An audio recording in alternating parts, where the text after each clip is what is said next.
आज ये भारतीय जनता पार्टी का संगठन पर्व चला है। तो इस संगठन पर्व में हमारी बूथ से लेके फिर मंडल और मंडल से फिर जिला, इस प्रकार की पार्टी की नई रचना हुई है। उसमें पहली बार हमने पूरे हरियाणा प्रदेश में मंडलों की संख्या बढ़ाई है, तो नए मंडलों का गठन हुआ है। और पहली बार हमने जिलों की भी संख्या बढ़ाई है। संगठन की दृष्टि से हमारे 27 जिले बने, जिसमें गुरुग्राम जिले में भी एक जिला मानेसर गुरुग्राम महानगर के नाम से हमने संगठन के नाते नया बना है। बहन जी ने भी बैठा लागे और मानेसर का आज जो भारतीय जनता पार्टी का कार्यालय है, उसका भी विधिवत रूप से हवन यज्ञ करके उसका उद्घाटन हुआ है। और वहाँ पर भी इसी प्रकार से जैसे आज यहाँ गुरुग्राम में होगी, हमारे मंडलों के अध्यक्ष, मंडलों के महामंत्री, मंडलों के प्रभारी और जिला के पदाधिकारी और जो हमारे जिले में मोर्चों के अध्यक्ष हैं, पहले से ही बने हुए हैं, पुराने हैं, और जो उस जिले में कोई प्रदेश का या राष्ट्रीय स्तर का कोई भी नेता है, ऐसे उन सब के साथ आज नई टीम का परिचय है। मंडलों की भी नई टीम बनी है, जिले की भी नई टीम बनी है, सबका परिचय हो जाए। और पिछले महीने पार्टी के बहुत सारे कार्यक्रम चले, एक पेड़ माँ के नाम, उसके बाद योग दिवस, डॉक्टर श्यामा प्रसाद मुखर्जी जी का बलिदान दिवस, और जो इमरजेंसी कांग्रेस के समय लगी थी संविधान हत्या दिवस के रूप में मनाने का काम हुआ। और प्रधानमंत्री नरेंद्र मोदी जी की मन की बात को भी सुना गया। 123वां एपिसोड उसका रहा और इस महीने फिर 124वां एपिसोड। ये जो रचना हमारी नई हुई है, उसके बीच में बहुत सारे कार्यक्रम पार्टी के रहे हैं। उन सब की समीक्षा बैठक भी किस जिले में किस प्रकार से हुए, क्या संख्या रही, ये एक पार्टी का पुराने कामों की समीक्षा बैठक करना और नए कामों की रचना योजना कार्यकर्ताओं को बताना, इस प्रकार से हमारी एक संगठन की पुरानी परंपरा है, उसी को आगे बढ़ाते हुए ये बैठकों का आयोजन हुआ है। पूरे हरियाणा प्रदेश के 27 जिलों को हमारे 3 महामंत्री हैं, एक संगठन मंत्री हैं, एक मैं हूँ। हमने 5-5 जिले या किसी के पास 6 जिले, इस प्रकार से बंटवारा करके आज 31 तारीख तक सभी जिलों की हमारी बैठकें संपन्न हुई है। उसमें एक जिला पलवल का जो है उसकी बैठक कल होगी, और एक जिला हांसी का हमारा है जो अपने कृष्ण बेदी जी के पास है, उसकी भी बैठक वो कल की उन्होंने रखी है। इस प्रकार से एक पूरा ये मीटिंगों का दौर चला है। और अभी आगामी कार्यक्रम क्योंकि 15 अगस्त का है और हमारी पार्टी में हमेशा से ही तिरंगा यात्राएं और एक बड़ा प्रोग्राम होता है विभाजन की विभीषिका का, जो देश का बंटवारा हुआ और 14 अगस्त को उसको हम मनाते हैं। वो भी एक कार्यक्रम हमने फरीदाबाद में 14 तारीख को 11 बजे कार्यक्रम रहेगा। उसमें प्रदेश के मुख्यमंत्री, नायब सिंह सैनी, सभी सरकार के मंत्री, विधायक सभी, और प्रत्येक जिले से कार्यकर्ता उसमें आएंगे। जो मंडलों की टीम बनी है, मंडलों की कार्यकारिणी बनी है, उनकी भी हमने तारीखें निश्चित की हैं, वो बैठकें होंगी।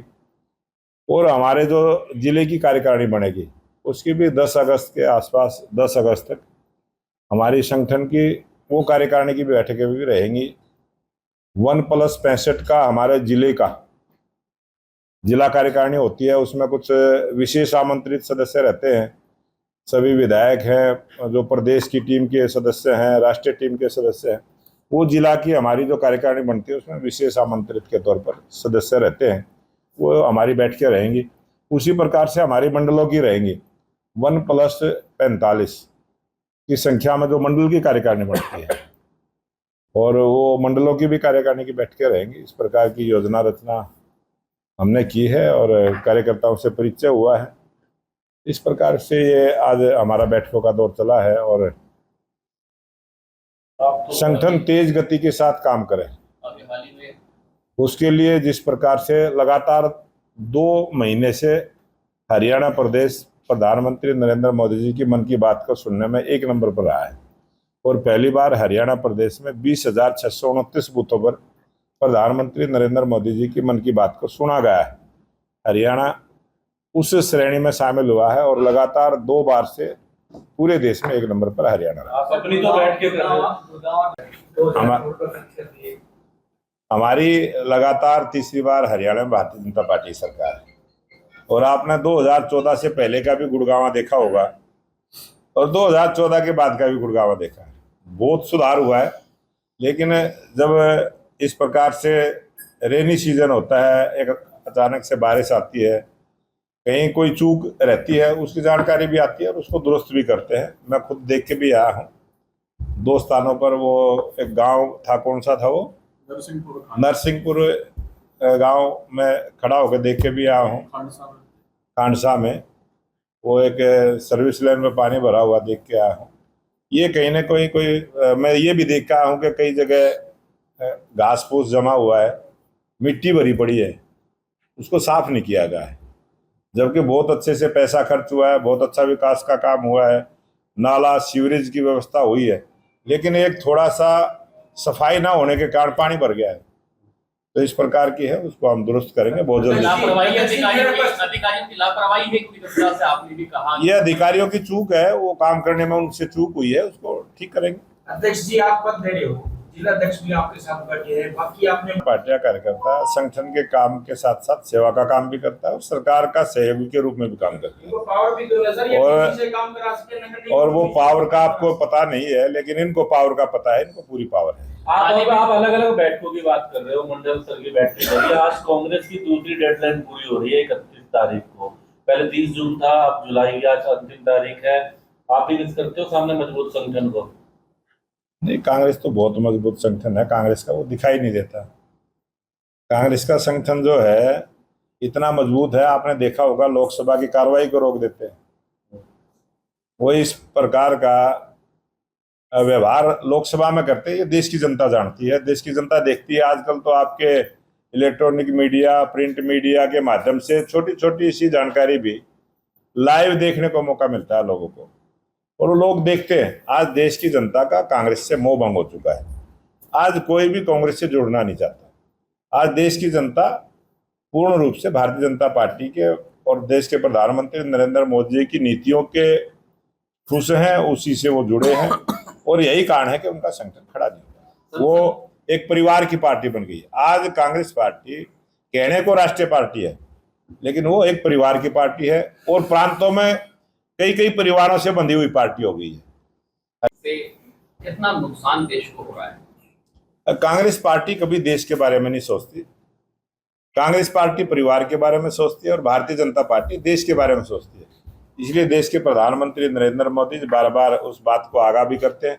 और आपने प्रधानमंत्री जी का, रक्षा मंत्री जी का, देश के गृह मंत्री जी का और हमारे राष्ट्रीय अध्यक्ष जगत प्रकाश नड्डा जी का राज्यसभा में कल संबोधन सुना है, आप सबने मीडिया में भी छपा है। स्पष्ट शब्दों में सारी बातें कही हैं कि हमारी लड़ाई किसी देश से नहीं है, हमारी लड़ाई है आतंकवाद के खिलाफ, और आतंकवाद जड़मूल से खत्म हो, हमारा यही उद्देश्य है। और आतंकवाद को खत्म करने के लिए हमारी जो सेनाओं ने जो पराक्रम दिखा, जिस प्रकार से योजना बनाई, उस योजना पर ही प्रश्न चिन्ह खड़ा करने का काम कांग्रेस के लोग करते हैं। और देश की 140 करोड़ जनता का दिल दुखता है इस बात से कि अपनी सेना पर ही प्रश्न चिन्ह खड़ा करते हैं। राजनीति करनी है तो राजनीतिक रूप से राजनीतिक पार्टी पर आरोप लगाए, सीधा सेना पर आरोप लगाना ये कांग्रेस की मानसिकता बन गई है, जिसका ये परिणाम है कि कांग्रेस आज कमजोरी की तरफ है और कांग्रेस से धीरे धीरे देश से समाप्ति की ओर है। अध्यक्ष जी, अभी अपराधों की संख्या लगातार बढ़ रही है, जिनके अंदर अभी 10-11 अगर कोई अपराधी अपराध करता है तो उसको पकड़ा भी जाता है, उसको मुकदमे भी दर्ज होते हैं। और आपने देखा है कल ही इनकाउंटर हुआ है यमुनानगर में, और कई इनकाउंटर हुए हैं। जब पुलिस बदमाश को पकड़ने जाती है वो भी फायरिंग करते हैं, और पूरी तरह से मैं ये कहूँगा कि हरियाणा प्रदेश में कानून व्यवस्था बहुत बढ़िया है, ठीक है, लेकिन अपराधी अपराध करता है वो बचेगा नहीं, अपराधी को बख्शा नहीं जाएगा, अपराधी कानून की पकड़ में जरूर आएगा। पर्सनल से ठीक है जी, बहुत बहुत अभी धन्यवाद आपका। अभी हमारे सभी मंडलों में तिरंगा यात्राएं रहेंगी और सभी मंडलों की हमारी बैठकें होंगी, जिला की बैठकें होंगी और हमारे प्रत्येक मंडल में, पिछली बार हमने विधानसभा स्तर पर अपनी तिरंगा यात्राएं की थी, अब की बार 377 मंडल हरियाणा प्रदेश में है, प्रत्येक मंडल की हमारी तिरंगा यात्राएं अब की बार रहने वाली है।